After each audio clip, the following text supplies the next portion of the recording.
Welcome everyone to Sir Zexel's Percussion Instruction. My name is Zexel. In this installation of videos, I'm going to be teaching you how to play a drum. Just like that. So, for the purpose of this video, I'm going to tell you what a drum is and a brief history of it. Drums have existed since before 6000 BC, and the earliest one that we can find today is a gourd, which is just a vegetable that whenever you cut it and let it dry out in the sun, it gets kind of hard. So they must have, at some point, smacked that dead vegetable and decided, I like that sound. So they hollowed it out, probably given it a couple more taps, and they decided to cover it and finish it and tie some string around it. How do they make string? Tree bark. But they tied some string around it, and they got what looks like a bongo. It's not a bongo, it's very, very close to one. Or a bongo is very, very close to one of these, if you think about time. But, time is relative. What a drum is any instrument that is played with a banging, tapping, slapping, shaking, or scraping motion. So, demonstration. If you are smacking something, if you're tapping something, if you're shaking a rattle, I don't have one. I could find one of my baby's rattles and that'd be funny, but I don't. Or if you scrape something, and I'm going to demonstrate on a chalkboard. It's not a chalkboard, it's my fridge. Then you're playing a drum. Okay?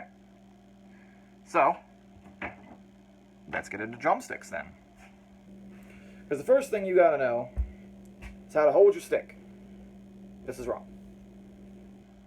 This is right.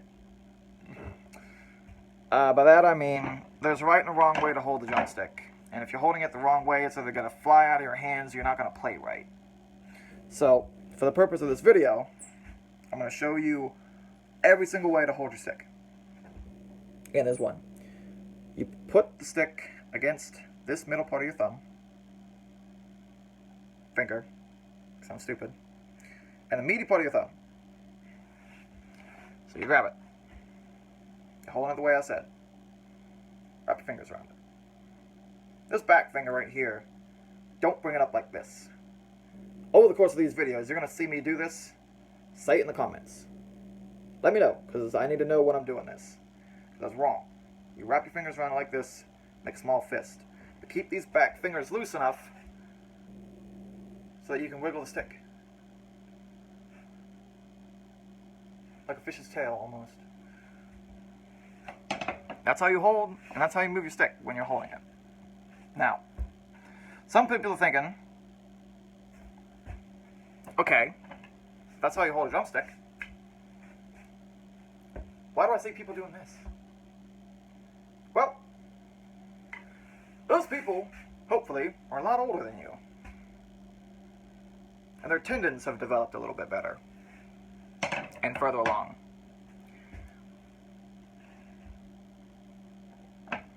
Well, some of you younger kids might be saying, well, I've seen kids doing that. I really, really, really hope you haven't.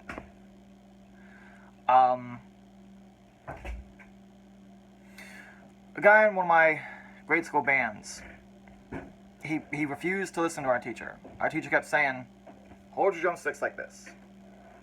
Hold your drumsticks with your flat hands down. Well, he said, no, I've seen people doing this. Okay? That kid brought his thumb in, and you've all seen the videos, brought his thumb in, or his finger in at the wrong time, and snapped one of his tendons. If you've ever broken a bone, you know how much that hurts. If you've ever tore a tendon running, if you're an athlete, or if you've been outside and you've rolled your ankle, or you've absolutely gotten messed up and you broke a tendon, you know how much that hurts. So please, and this is an official warning, do not play traditional sticking until you are at least high school age.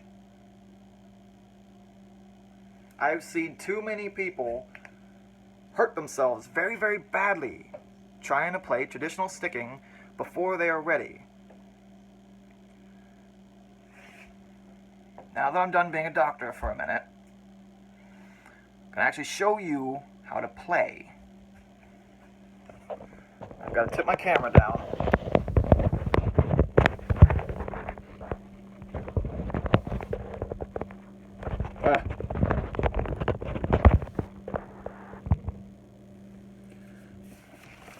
Let me switch my papers and stuff around.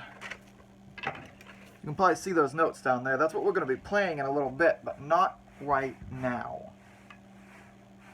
I got to squat just to see you guys. I'm actually doing a half split. So, when you play, if you can see me reversed, you play with your right hand starting. 2, 3, 4, 2, 2, 3, 4, 3, 2, 3, 4. And the entire time, your hands and your sticks should look like this. 1, 2, 3, 4, 2, 2, 3, 4, 3, 2, 3, 4, 4, 2, 3, 4. Here's why. When you're in a band, hopefully you will be. Hopefully you enjoy this so much that you go out and you join marching band. If you're younger than me, and if you're not, then you join one of them groups like DCI or whatever. They want what's called uniformity. They want you all to look the same. So when you're at attention, you've got your sticks to your side. You got them lined up like this. And you're standing like this. Okay? Everybody stands the same way. But everyone holds their sticks like this. See, it's just uniformity, really. And that's just a good way to, whenever they call you to ready position, just snap your sticks out. You're ready to play.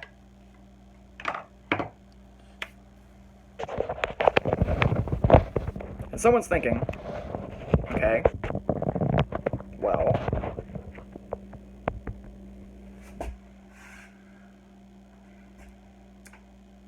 what's so hard about holding your hands out for 2 hours?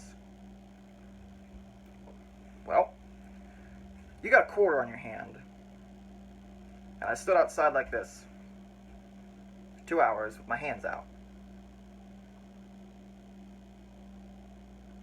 And multiply that by whatever to equal 2 hours. Your arms are going to get tired eventually. They will. And that's just to build muscle a little bit.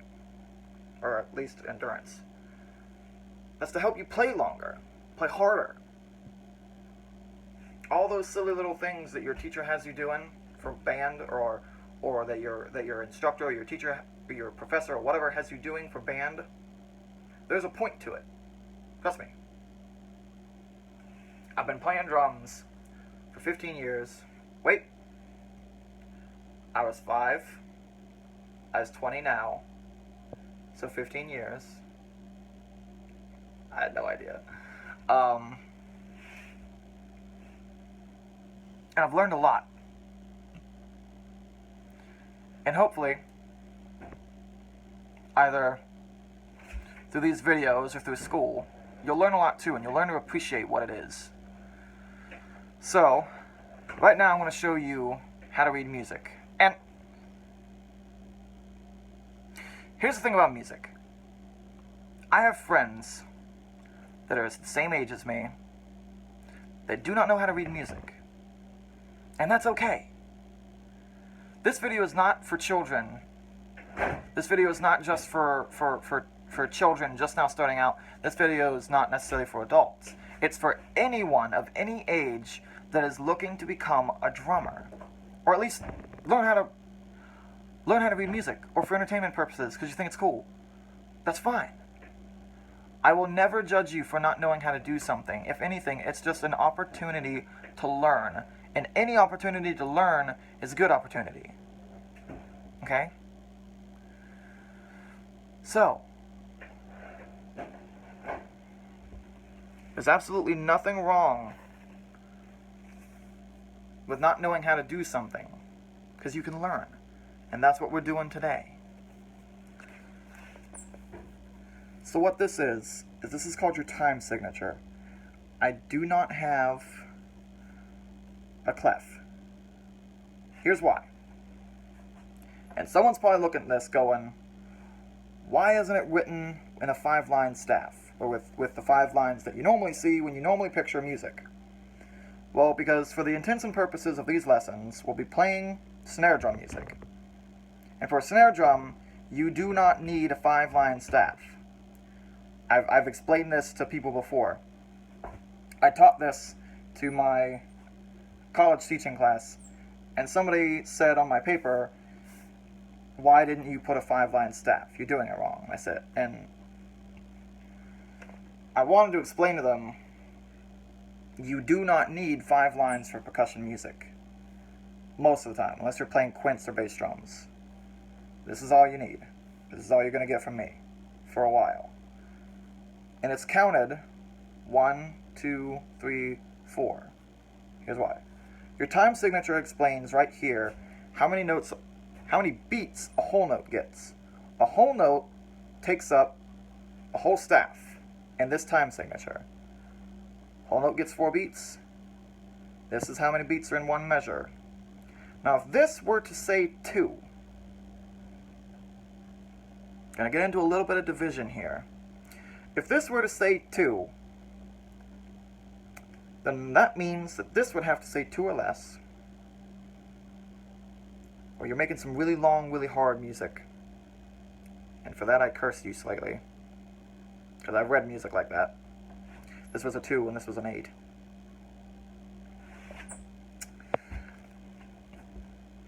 But if this is a 2 and this is a 2, that means that a whole note gets 2 beats, and there's 2 beats in each measure. So everything goes down 2 notes.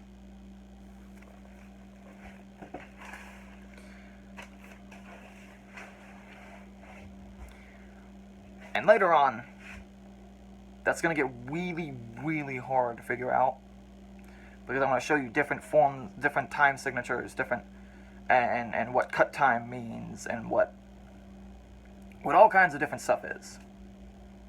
But for the purposes of this video, is we're going to play on a quarter note, which is a quarter of a whole note. So that means if a whole note is 4, quarter note is 1.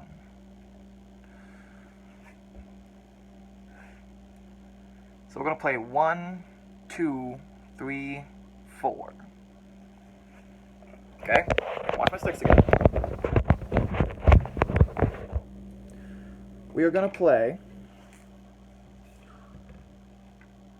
1, 2, 3, 4, 2, 2, 3, 4, 3, 2, 3, 4, 4, 2, 3, 4. Stop. That thing at the end right there was called a flam. I just do that whenever I stop myself. Sometimes, not all the times. It's just a fun thing I do. So I'm going to lean back against my fridge. I want you to pause. I want you to practice that 1, 2, 3, 4 over and over and over and over and over again for a couple minutes, or as long as you want. Or you can review it later, or write it down, or whatever you want. But I'm going to lean back.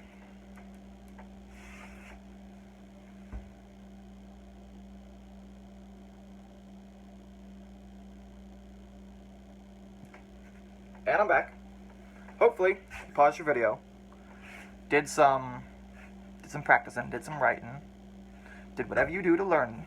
And I'm going to leave you with a couple closing statements. A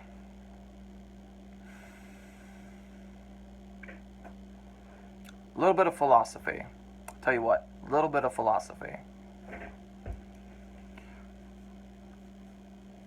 Let's say a high school drummer is watching this, and they play, and they don't think that what they're doing is very important. Well, you're wrong. What you're doing is very important. Anything you're doing, if it's important to you, whether you know it or not, whether it's important or not,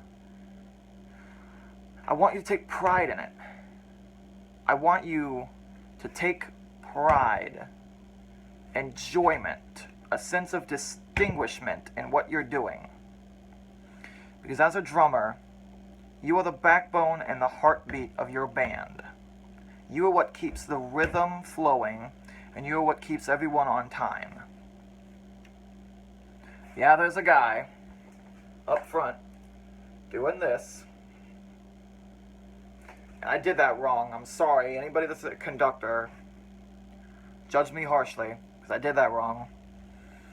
Is that, yeah, there's a conductor, and yeah, he's keeping the time with his hands. But sometimes, that is hard to read. And you're not always looking at the conductor. But you've all got ears. Well, some of us don't. Some of us can't hear. And that was insensitive. But if you can hear, you should be able to hear the drums in the background. And you can hear the drummer boy or girl going with their sticks. You can hear what they're playing. You can hear the beat. And if you're not looking at the conductor, you can still know where you're at because you can still count. And that is what makes you so important.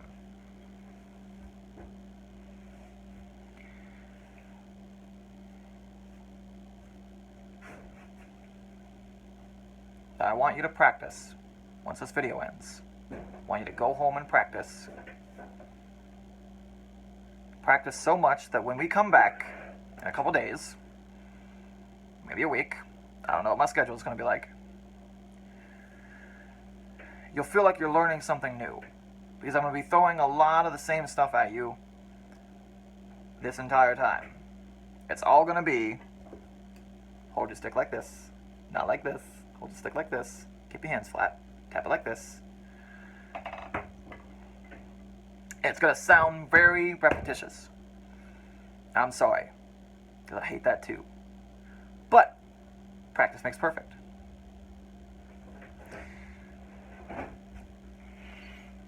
Speaking of which, speaking of practicing, speaking of sticks, somebody asked me the other day, this just occurred to me, do you move your elbow? When you're playing drums, do you move your elbow? No. When you're playing the drums, there's two things you should move.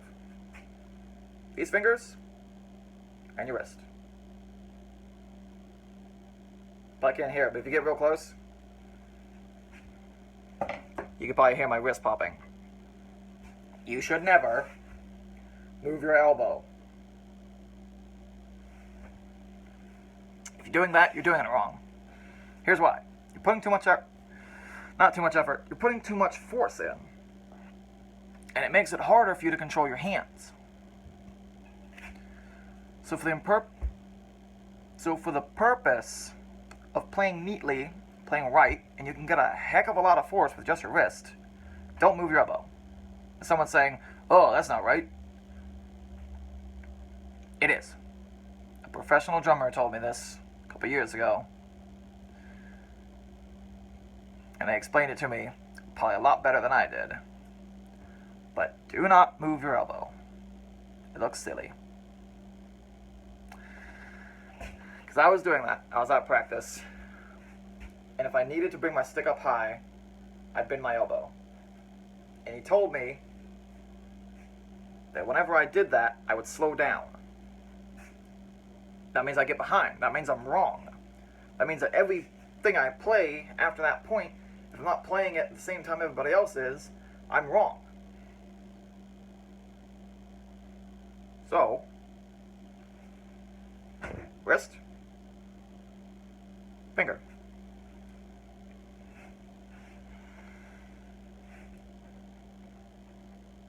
There's a lot more I wanted to say. There's a lot more I could say. But for the purpose of time, I'm going to leave you with this. Take pride in what you're doing. Practice often. Practice hard. Practice right. Hold your stick like this. I did it again. More repetition. Because, as we all know, practice makes perfect.